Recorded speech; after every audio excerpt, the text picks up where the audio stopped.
બોલો પુરુષોત્તમ ભગવાનની જય. જય શ્રી કૃષ્ણ મિત્રો.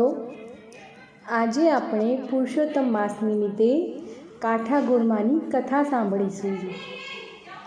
કાંઠાગોરમાની કથા.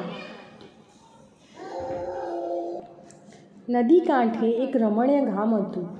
તેમાં એક ડોસી, તેના 2 દીકરા અને 2 વહુઓ સાથે રહેતી હતી. ઘરમાં કલેશ થતાં 2 દીકરાઓ અલગ થઈ ગયા. તેઓમાંથી કોઈ માને રાખવા તૈયાર નહોતા. તેથી ડોસી પણ અલગ રહી પોતાનું ગુજરાન ચલાવતી. આમ 3 જણા જુદા જુદા ઘરમાં રહેતા હતા, પણ વાર તહેવારે ભેગા મળી આનંદ માણતા. ડોસી ધાર્મિક વૃત્તિના હતા. તે રોજ સવારે ઉઠી પુરુષોત્તમ ભગવાનનું નામ લેતા નદીએ નાહવા જતા હતા. તેમના નાના દીકરાની વહુ પણ રોજ નદીએ સ્નાન કરવા જતી. તેઓ કાંઠાગોરમાનું પૂજન કરી ઘેર આવી કામકાજમાં લાગતા. જ્યારે મોટા દીકરાની વહુ ઉઠતા જ ઘરની ઝંઝટમાં લાગી જતી. દીકરા દીકરી અને પતિને આ કરો તે કરો તેમ કમો છોડ્યા કરતી. તે 2 પૈસે સુખી હતી, તેથી તેનું પૈસાનું અભિમાન આવી ગયું હતું. સાથે કંઈક હતું એથી તો તેનો અભિમાનનો પાર ઓર ચડ્યો હતો. તે સમજતી કે ગામમાં મારા જેવું કોઈ નથી. ઉપરાંત બોલવામાં પણ તે તોછડી હતી. દેરાણી ભોળી હતી. એક દિવસ નદીએ જતાં તેણે જેઠાણીને ઘેર જઈ કહ્યું, જેઠાણી, આજે તો મારી સાથે નદીએ નાહવા ચાલો. ત્યાં જઈને કાંઠાગોરમાનું પૂજન કરીશું, પુરુષોત્તમ માસની કથા સાંભળીશું અને પછી ભગવાનનું સ્મરણ કરતાં ઘેર આવી જઈશું. જેઠાણી કહેવા લાગી, આ તો નવરાના કામ છે. નાહવાનું તો ફક્ત બહાનું છે, પણ ત્યાં બધા ભેગા મળી ગામને નિંદા કરતા હોય છે. આમાં આપણું કામ નહીં. મારે તો મારું ઘર પહેલું સંભાળવાનું.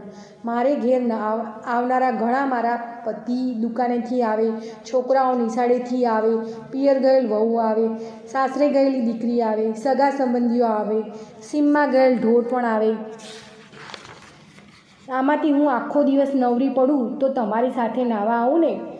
તમારે વ્રત કરો, મને તો ધર્મ કર્મ કરવાનો સમય જ નથી.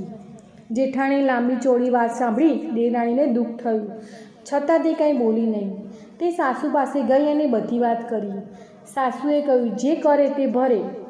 ભગવાન માણસને સુખ આપે છે અને સુખ મળ્યા પછી ભગવાનને તે ભૂલી જાય છે.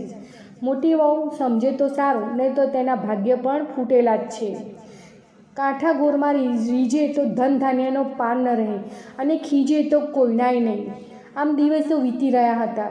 દેરાણીના દિવસો પુરુષોત્તમ ભગવાનના ધર્મ ધ્યાનમાં જતા હતા, જ્યારે જેઠાણીના દિવસો સાંસારિક કામકાજમાં અને ઝંઝટમાં વીતતા. તેની પાસે ધર્મ કરવાનો વખત જ નથી. એ તો સગાવાલાને રીઝવવામાં પડી હતી. દેરાણી તો રોજ નદીએ નાહી કાંઠાગોરમાની વાર્તા સાંભળતી અને ધર્મ ધ્યાનમાં રત રહેતી. આથી કાંઠાગોરમાં દેરાણી પર રીઝ્યા અને ઘણી સુખ સાયરી દીધી. બીજી બાજુ પુરુષોત્તમ ભગવાનનું અપમાન કરનારી જેઠાણી ઉપર તે કોપાયમાન થયા. કાંઠાગોરમાના કોપનો પાર ન રહ્યો. તેમણે જેઠાણીને શાપ આપ્યો. આથી પેઢીએથી પતિ ગાયબ થયો. નિશાળે ભણવા ગયેલ છોકરો ઘેર પાછો ન આવ્યો. દીકરીને સાસરિયા કોપ્યા, તેથી તેની દીકરીને તેની મા પાસે જવા ન દીધી. પિયર ગયેલી વહુ પણ પાછી ઘેર ન આવી. કોઈ સગાવાલા ન આવ્યા. સીમમાં ગયેલ ઢોર પણ પાછા ન ફર્યા.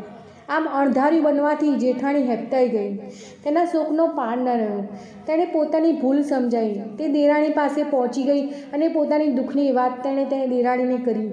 દેરાણી તેને સાસુ પાસે લઈ ગઈ. સાસુ ઓટલે બેસી માળા ફેરવી રહ્યા હતા.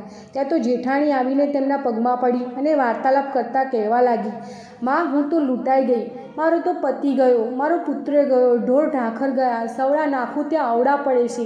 માટે કંઈક રસ્તો બતાવો. તમે કહેશો તેમ હું કરીશ.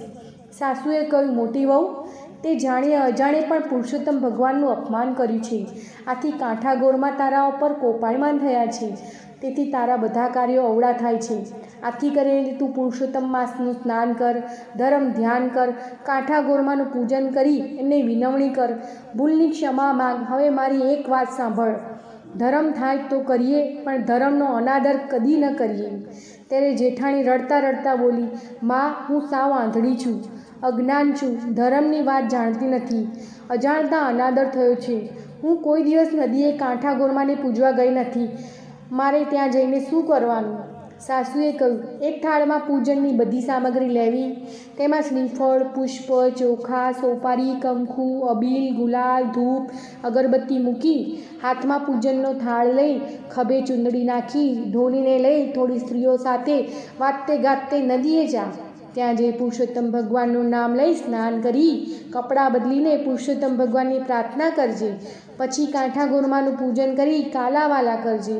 હે ગૌરી માં, હું અજ્ઞાનતાને લીધે તમારો મહિમા સમજી શકી નહીં. આથી મેં તમારા વ્રતનો અનાદર કર્યો. હવે મને મારી ભૂલ સમજાય છે. તમે મોટા મનવાળા છો માં, મારા ઉપર પ્રસન્ન થાઓ. મને સુખ શાંતિ આપો. મારા ઉપર આવેલ આપત્તિ દૂર કરો. જેઠાણીએ સાસુની શિખામણ માથે ચડાવી.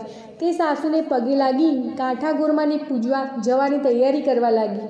દેરાણી જેઠાણી અને સાસુએ આડોશ પાડોશમાંથી ભાવિક સ્ત્રીઓને ભેગી કરી. બધાને સાથે લઈ જઈને તે વાતે ગાતે નદીએ પહોંચી. ત્યાં સ્નાન કરી કાંઠા ગોરમાનું પૂજન કર્યું. કથા વાર્તા સાંભળી ક્ષમા માંગી. કાંઠા ગોરમાનું પૂજન કરીને જેઠાણી જ્યારે ઘેર પાછી ફરી ત્યારે તેનો હરખ માતો નહોતો, કેમ કે પતિ પેઢીએથી ઘેર આવી ગયો હતો. દીકરો નિશાળેથી આવતા દેખાયો. થોડીવાર પહેલાં જ પિયર ગયેલી વહુ આવીને ઓસરીમાં ઊભી હતી. સાસરેથી દીકરી પણ આવી પહોંચી હતી. સીમમાં ગયેલ ઢોર આવવા લાગ્યા. સગા વાલા પણ આવી પહોંચ્યા. આમ ચમત્કારિક રીતે આ બધું બનવાથી જેઠાણીએ કહ્યું, હે ગૌરી માં, તમારી કૃપાથી ગુમાવેલું મને પાછું મળ્યું છે. હવે હું પુરુષોત્તમ માસનું પૂર્ણ શ્રદ્ધા સાથે વ્રત કરીશ. દરરોજ સ્નાન કરવા જઈશ. કાંઠા ગોરમાને પૂજીશ. વ્રતની પૂર્ણાવટી સમયે બ્રહ્મ ભોજન કરાવીશ. અન્નદાન અને વસ્ત્રદાન આપીશ. નિંદા કરીશ નહીં. ખરાબ આચરણ નહીં કરું. મારા હું પદનો ત્યાગ કરીશ. જેઠાણીએ મનમાં જે સંકલ્પ કરેલો તેનો તેણે તે દિવસથી અમલ ચાલુ કરી દીધો.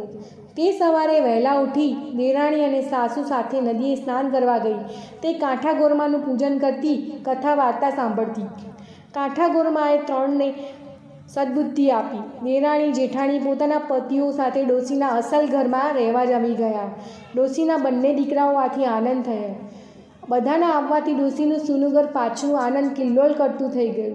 હે પુરુષોત્તમ ભગવાન, હે કાંઠા ગોરમા, તમે જેમ સાસુ જેઠાણી દેરાણીને ફળ્યા તેમ તમારું પૂજન કરનાર, કથા સાંભળનાર, સ્નાન કરનાર દરેક ભાવિકોને ફળજો અને સુખ શાંતિ આપજો. બોલો પુરુષોત્તમ ભગવાન કી જય.